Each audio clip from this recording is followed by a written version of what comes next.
Précédemment, dans Cartel Nord. La première guerre importante sur la paternelle de l'été 2021. En 2 mois, Rantamplan est écarté du paysage marseillais. À l'automne 2021, un nouveau personnage clé apparaît donc à la paternelle. Ce caïd, originaire de Bassens, est déjà bien connu dans le milieu du trafic. Les plans du milieu se font dégager, et manifestement à la demande de la nouvelle équipe de Bassens. Été 2022, 2 points de deal se partagent le business de la drogue à la paternelle. En haut, le Maga, et en bas, la Fontaine. 2 points de deal, 2 équipes.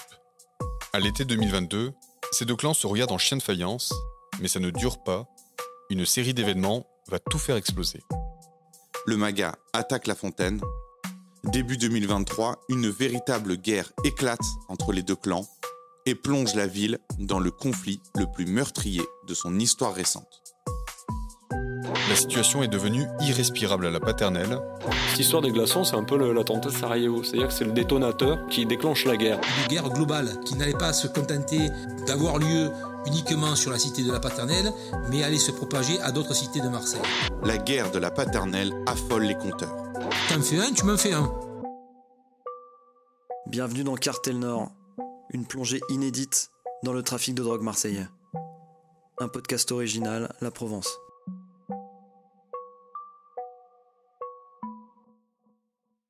Épisode 4, la Vendetta.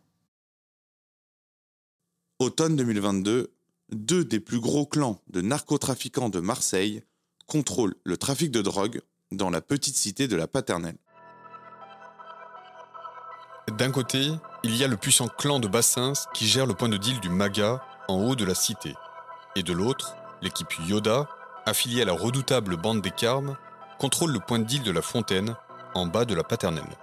Une équipe dirigée par un personnage clé du trafic, un véritable entrepreneur du stup. C'est quelqu'un qui reste assez discret à l'époque parce que il demande rien à personne. Il n'y a pas vraiment de difficultés, de violence particulière.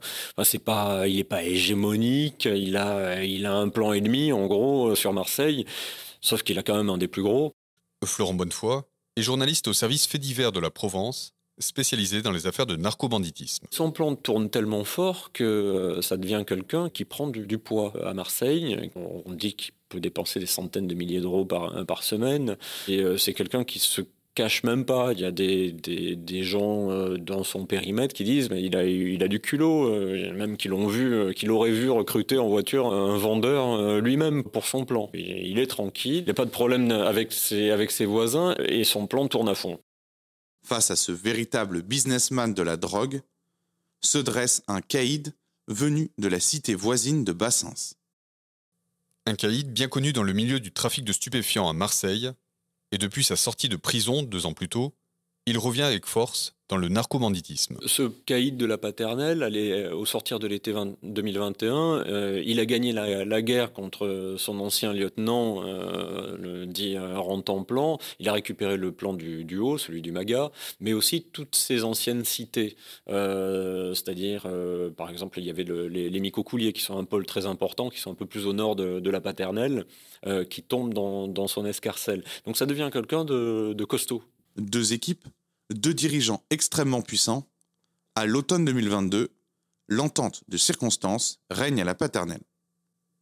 Mais l'équilibre est fragile. Et petit à petit, une sorte de guerre froide s'installe entre les 2 clans. Les 2 blocs s'affrontent d'abord dans d'autres cités des quartiers nord. C'est-à-dire que c'est pas forcément directement Yoda ou directement Bassens qui va taper sur l'autre. Ça va être un allié de Yoda ou un allié de Bassens qui va entrer en conflit sur une cité pour tenter de récupérer les points de deal. Sur le moment, on prend ça pour du conflit interne. On a l'impression que il y a eu un différend dans la hiérarchie, dans l'organisation interne du réseau. Et en fait, c'est pas tout à fait ça.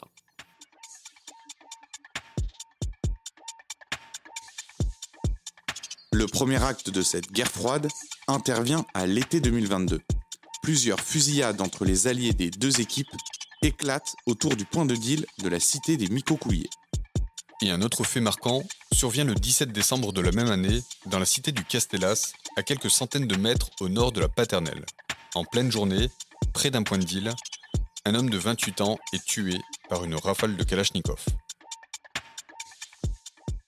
C'est quelqu'un qu'on soupçonne d'être à la tête du réseau Stup du Castellas, qui en fait a des liens avec l'équipe Yoda. Et on se rend compte petit à petit que le réseau du Castellas, à partir de là, change de main. Il passe d'un proche de Yoda à une équipe qui est plutôt dans le giron de Bassins. Après coup, ce règlement de compte au Castellas, c'est un des événements avec les changements de propriétaire au Mikokoulié à l'été précédent, à l'été 2022, qui vont un peu tisser la toile de fond de la guerre de la Paternelle de 2023.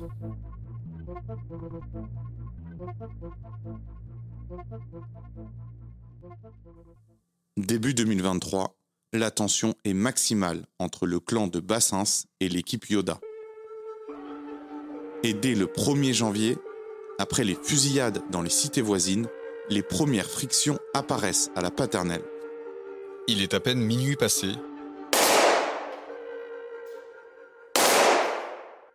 Déjà, les premiers tirs de Kalachnikov retentissent dans la cité. Le soir de la Saint-Sylvestre, pendant que les gens sont encore en train de sabler le champagne, à 1h25, à la Paternelle, il y a quelqu'un qui vide un chargeur de Kalachnikov depuis un toit terrasse de la cité sur le plan du Vieux Moulin, qui est un de ces plans un petit peu en jachère, parce que l'équipe du haut a vu une voiture avec des gens un peu louches venus manifestement de Belgique et avec un petit peu des espèces dans des quantités assez louches. Donc eux pensent manifestement qu'il y a une tentative de reprise du plan du Vieux Moulin. Alors ils tirent. Ils blessent très sérieusement un jeune homme dans une voiture de 26 ans, mais en fait qui a strictement rien à voir. Lui, rien à voir. Il venait acheter, mais il venait pas reprendre le plan. Il y a une sorte de malentendu ce 1er janvier. Cette fois-ci, la guerre froide est terminée. Les deux clans sont sur les dents.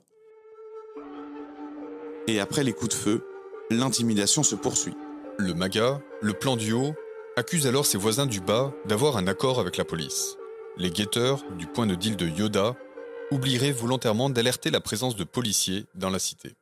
Il faut rappeler qu'à la Paternelle, il y a 2 accès principaux. Il y a le rond-point du mine des Arnavaux, qui est l'accès vraiment principal, le plus facile, qui dessert le plan du bas, et à partir duquel on arrive à atteindre les plans du haut. Et le plan du haut qui a un 2e accès, par le haut, du coup, mais qui est moins évident. Bon. En général, la police fonce à travers le rond-point, monte dans les plans de la cité et chope les dealers qui n'ont pas couru assez vite. Au tout début de février 2023, on commence à avoir des infos de petites mains du trafic qui nous disent qu'il y a un souci avec le plan du bas. Ça fait plusieurs fois que la police, notamment les policiers en civil, la BAG par exemple, rentrent dans la cité et que les dealers du bas, les choufs du bas ne donnent pas l'alerte. Donc la police monte directement, en général, sur le plan du haut et pète le plan du haut. Donc une fois, passer 2 fois, 3 fois, ça, d'après les gens qui sont proches de ces réseaux, qui nous parlent un peu, ça commencerait à faire beaucoup et à créer de très fortes tensions entre le plan du haut et le plan du bas.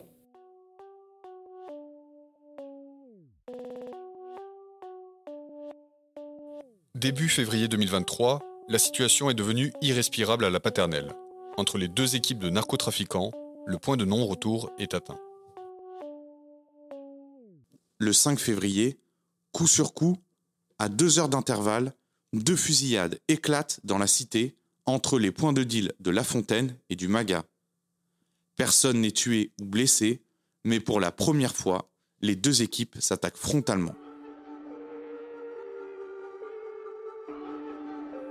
Et quelques jours après ces premiers tirs, c'est très loin de Marseille, à des milliers de kilomètres de la Paternelle, que le destin de cette guerre bascule.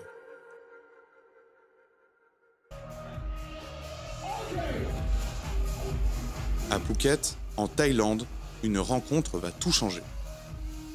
Les 2 chefs de clan se rencontrent dans cette boîte de nuit.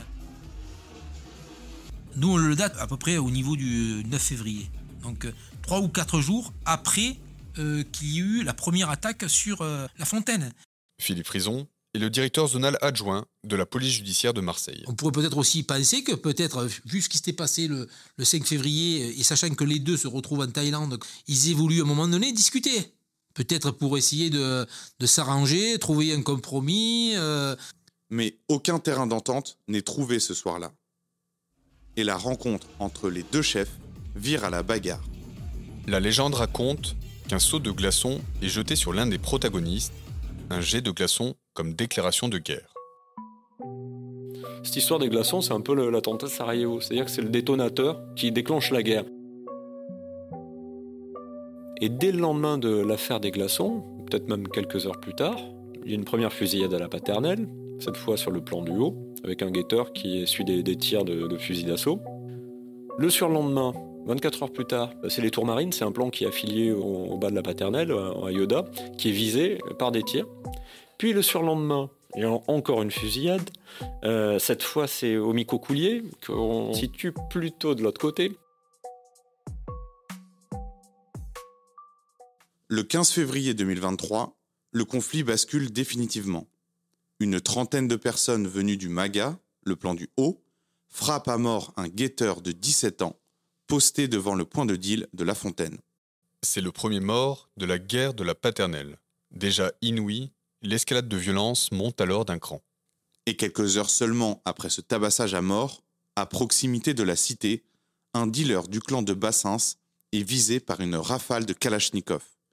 Il s'en sort, mais dès le lendemain, au Micocoulier, le clan Yoda ne loupe pas sa cible et tue en pleine journée un jeune de 20 ans. Et donc comme ça, il y a un mouvement de balancier quasiment tous les jours, voire parfois 2 fois par jour, de match aller, match retour. Le plan du haut vise le plan du bas répond au plan du haut. Et ça dure quasiment pendant un mois, quasiment quotidiennement. Très vite, le conflit dépasse la seule Paternelle. Il s'exporte désormais dans les cités voisines et embrase presque tout Marseille. Tout de suite, les spécialistes que nous sommes avions pronostiqué qu'on allait avoir une guerre globale qui n'allait pas se contenter d'avoir lieu uniquement sur la cité de la Paternelle, mais allait se propager à d'autres cités de Marseille.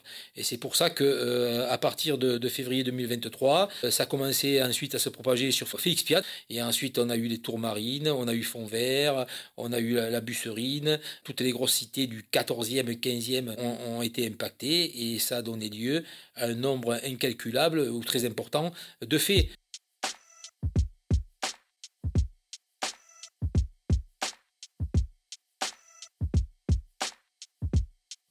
Au lendemain de la tuerie de la nuit du 2 au 3 avril 2023, la fameuse Nuit bleue, le bilan du conflit est déjà de 13 morts et d'une quarantaine de blessés.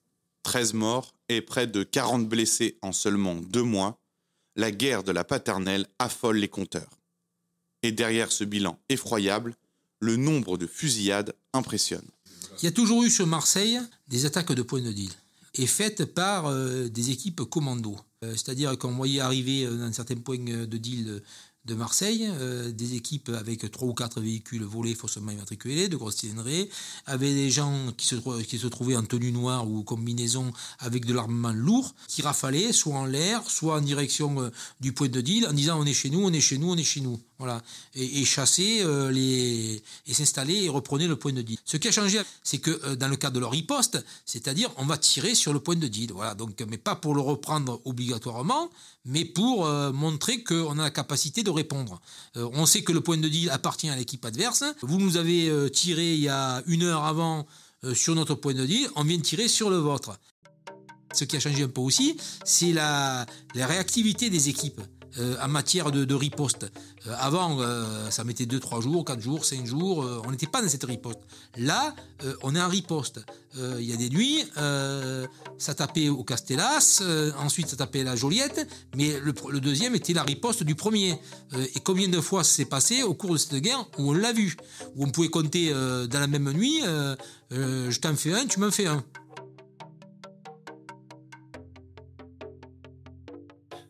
Avec la guerre de la Paternelle, Marseille entre ainsi dans une nouvelle ère, une logique de vendetta, comme l'explique alors au printemps 2023 la préfète de police des Bouches-du-Rhône, Frédérique Camilleri. Il y a un cycle de vendetta en cours à Marseille qui implique 2 clans de trafiquants lourdement armés. Les trafiquants n'hésitent pas à armer des jeunes, leur donner beaucoup d'argent pour aller tirer effectivement à l'aveugle sur le point de deal du concurrent ou contre des cibles qu'ils peuvent désigner.